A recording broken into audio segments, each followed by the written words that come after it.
Welcome to the day 6 notes. I'm going to have you pause the video, work on this warm-up. It should not take you very long, and then unpause the video and see how you did. So in this picture it says identify the alternate exterior angles. So we're aiming angle pairs.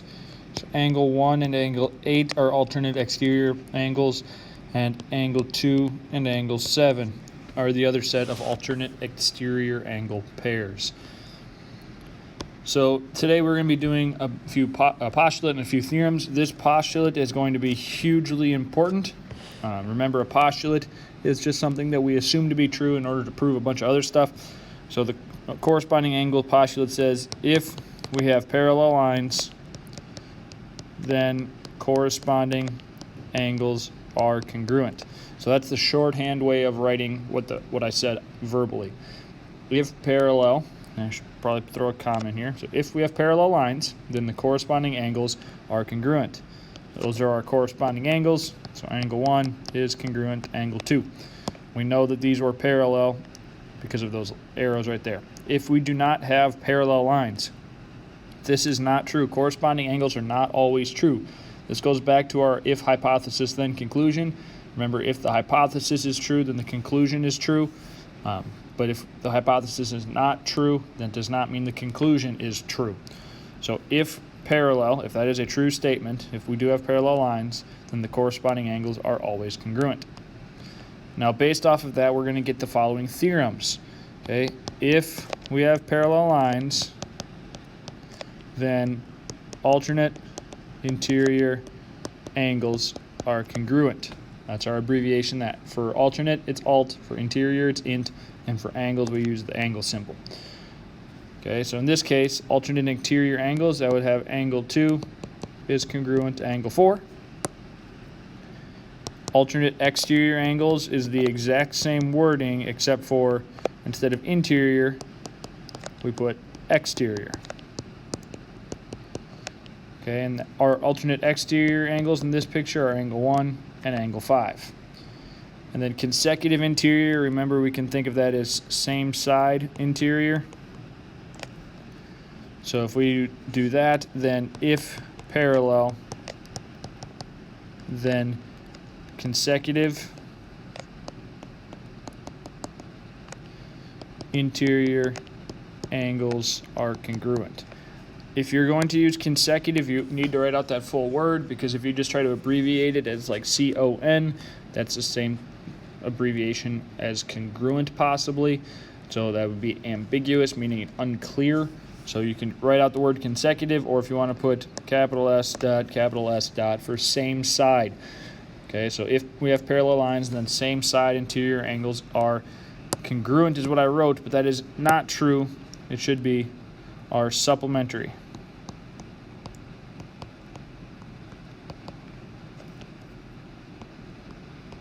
Okay, they're not congruent. I misspoke.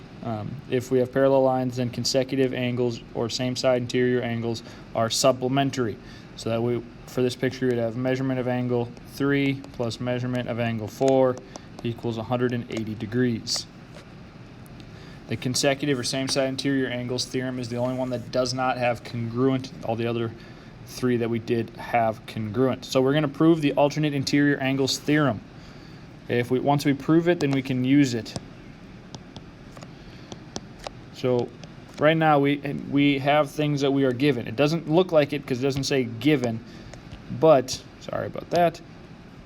Let's try this one more time. Okay, we have those red arrows that tell us we have lines that are parallel. So line U is parallel to line V. Those are supposed to be in italics, so I didn't have to write the word line out. So we are given that information. So step 2, I want to prove alternate interior angles are congruent. So if I can prove that set is congruent, we're good to go. So I'm going to start with angle 1 is congruent to angle 5.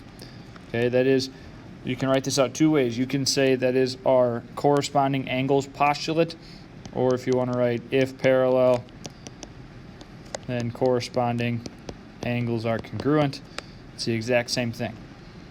You might be thinking, why did we do that? I don't care about angle 1. And you're right, I don't care about angle 1, but angle 5 is one of the interior angles. So if I can show that angle 5 and angle 3 are congruent, then I'm good to go.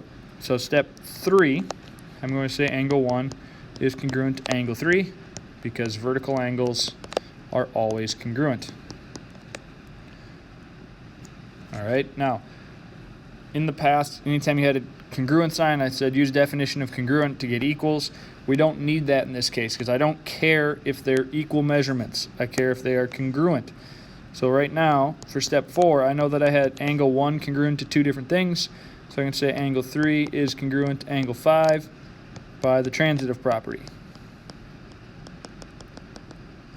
Okay, and it says prove the alternate interior angles theorem. Alternate interior angles theorem is if we have parallel lines, then alternate interior angles are congruent. We were given that. This is our conclusion. Angle 3 is congruent to angle 5. Those are alternate interior angles. We are done in 4 steps. All right, the next one we're going to use, we're going to prove the alternate exterior angle theorem. It's going to be almost the exact same proof. Start off with use parallel to V because that is given to us. Step 2, again, I'm going to say angle 1 is congruent to angle 5. Okay, if parallel, then corresponding angles are congruent. Now in this case, I don't care about angle 5, I care about angle 1. So instead of using angle 1 and angle 3 are congruent, I'm going to say angle 5 is congruent to angle 7 because vertical angles are congruent. And then step 4, I've got congruence with angle 5 twice, so I can say that angle 1 is congruent to angle 7 by the transitive property. And since we didn't use any actual values, this is true no matter if those were acute angles or obtuse angles or right angles. They can't be straight angles because otherwise we wouldn't have a transversal. But that's 4 steps. It proves that anytime you have parallel lines, the alternate exterior angles are congruent. So for this one, we're not going to do any proving. It's just solving. We want to find the value of x. First, I know that I've got parallel lines. If parallel lines are cut by a transversal, alternate exterior angles are congruent.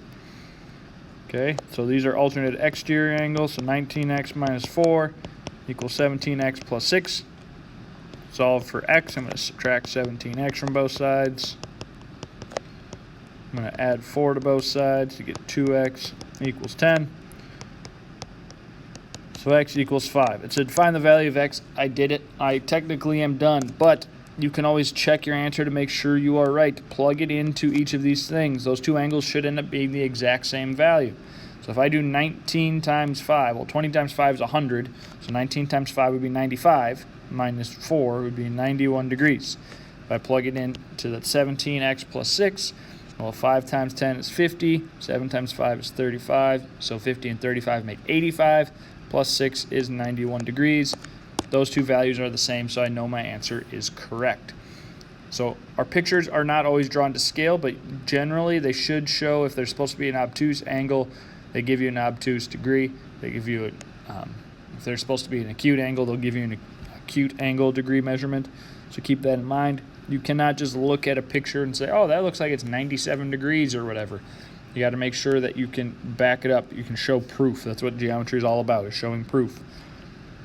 For this one, we have same side or consecutive interior angles. Those are not going to be congruent. They're going to be supplementary. So 14x plus 5 plus 12x minus 7 equals 180 degrees.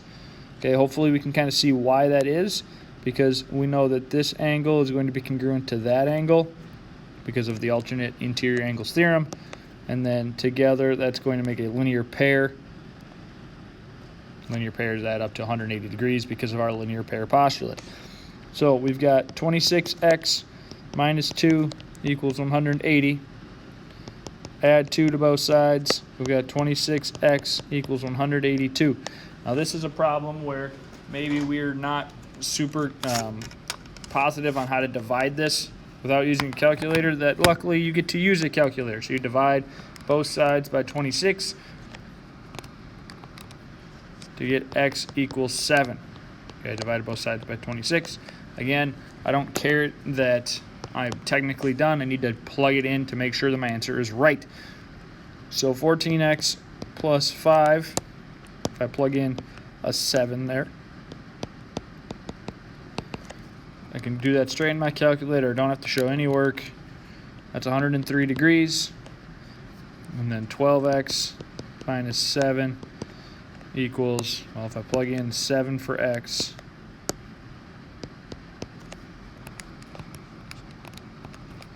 I should get, whoops, press the wrong button on my calculator, but I should get 77 degrees. Together, those do make 180 degrees, but I don't want to box that as my answer because my answer is x equals 7. Now, I just said that generally if we have an acute angle, it should give you an acute degree measurement. Same with obtuse, it should give you an obtuse degree measurement. This time the picture looked like this was an obtuse angle and it gave us an acute, and this one looked acute and gave us obtuse. That is okay, that will happen from time to time, because remember, these pictures are not perfectly drawn to scale. And now for this is just going to be a reason. So if this showed up in a proof, if in a proof we got angle 1 is congruent to angle 8, why could we say that? What is our reason? So our reason is if parallel lines are cut by a transversal, then alternate exterior angles are congruent. Okay, you have to identify what type of angle pair they are. Okay, why is angle 2 congruent to angle 6? If parallel, then these are corresponding angles are congruent. And why are 3 and 6 the same? If parallel, then alternate interior angles are congruent. And if measurement of angle 3 plus a measurement of angle 5 is 180 degrees, that's because if parallel, then consecutive or same side interior angles are supplementary.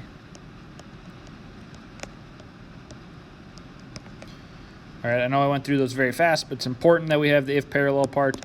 Those arrows tell us those lines were parallel to begin with. So what did we cover in this lesson, and what are some questions you might have? That's space for you. And then your homework is going to be in that corresponding section on OneNote. All right, I hope everybody has a fantastic day.